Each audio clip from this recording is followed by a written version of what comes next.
നമ്മുടെ വാക്കുകൾക്ക് വളരെയധികം ശക്തിയുണ്ട്. Words are very powerful. വാക്കുകൾക്ക് നമ്മളെ വളർത്താനും തളർത്താനും കഴിയും. അതേപോലെ നമ്മൾ കൺസിഡർ ചെയ്യുന്ന മറ്റൊരു ഏരിയയാണ് മറ്റുള്ളവരുടെ വാക്കുകൾ കാരണം നമ്മളുടെ വഴി തിരിച്ചു വിടുക എന്നൊരു പ്രോസസ്സ്. നമ്മൾ പറയും ഈസിലി മാനിപ്പുലേറ്റ് ചെയ്യാൻ പറ്റുക. ചില ആൾക്കാരിൽ തെറ്റിദ്ധാരണ ഉണ്ടാക്കുക, ചില ആൾക്കാരെ കുറ്റപ്പെടുത്തുക, ചില ആൾക്കാരെ മാനസികമായി തളർത്തുക, ചില ആൾക്കാരെ പല കാര്യങ്ങൾ ചെയ്യാൻ പ്രേരിപ്പിക്കുക. ഈ പറയുന്ന കാര്യങ്ങളിലെല്ലാം ഇമ്പോർട്ടൻ്റ് ആയിട്ടുള്ളൊരു പാർട്ടുണ്ട് വർത്തമാനങ്ങൾക്ക്, കമ്മ്യൂണിക്കേഷൻസിന്, സംസാര രീതിക്ക്. നമ്മളുടെ ജീവിതത്തിൽ നമ്മൾ മുന്നോട്ടേക്ക് കടന്നു പോകുന്ന ജേണിയിൽ നമ്മൾ എടുക്കുന്ന തീരുമാനങ്ങൾ, നമ്മൾ ചെയ്യുന്ന പ്രവർത്തികൾ, നമ്മൾ കീപ്പ് ചെയ്യുന്ന റിലേഷൻഷിപ്പ്, നമ്മളുടെ ഉയർച്ചകൾ, നമ്മൾ വേണ്ടെന്ന് വെക്കുന്ന കാര്യങ്ങൾ, നമ്മൾ ചേർത്ത് നിർത്തുന്ന കാര്യങ്ങൾ, ഇതിലൊക്കെ ഈ മാനിപ്പുലേഷൻ എന്ന കാര്യം വർക്കൗട്ട് ആവുന്നുണ്ട്.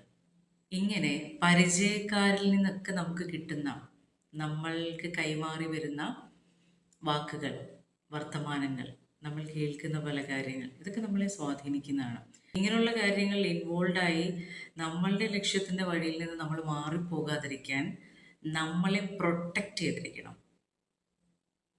മറ്റുള്ളവരുടെ മോശപ്പെട്ട വാക്കുകളിൽ നിന്ന് നമ്മളെ പ്രൊട്ടക്റ്റ് ചെയ്തിരിക്കണം. ഓരോ ആൾക്കാരും അവരവരുടെ കാര്യങ്ങൾ നടക്കാനും അവരുടെ ഇഷ്ടത്തിനനുസരിച്ച് കാര്യങ്ങൾ നടക്കാനും മറ്റുള്ളവരിൽ ഇങ്ങനെയുള്ള സ്വാധീനം ചെലുത്താറുണ്ട്. ചില ആൾക്കാർക്ക് അത് നല്ലതായി ഭവിക്കാറുണ്ട്. പക്ഷെ കൂടുതലായി നടക്കുന്നത് മറ്റുള്ള ആൾക്കാർ ഇതിനകത്ത് ഇൻവോൾവായി അവരുടെ ഒരു സെൽഫ് കൺട്രോൾ നഷ്ടപ്പെട്ടു പോകാറാണ് കൂടുതലായി കണ്ടുവരിക. അപ്പം അങ്ങനെയുള്ള കാര്യങ്ങൾ മാനിപ്പുലേറ്റഡായി പോകാതിരിക്കാൻ we have to protect ourselves. ഇന്ന് കൂടുതൽ ആൾക്കാരൊക്കെ NLP നോർമൽ ലാംഗ്വേജിൽ യൂസ് ചെയ്ത് സംസാരിക്കാൻ പഠിച്ചിരിക്കുക. NLP എന്ന് പറയുന്നത് ന്യൂറോ ലിംഗ്വിസ്റ്റിക് പ്രോഗ്രാമിംഗ് എന്ന് പറയുന്ന ഒട്ടുമിക്ക ആൾക്കാരും കേട്ടിട്ടുണ്ടാവും.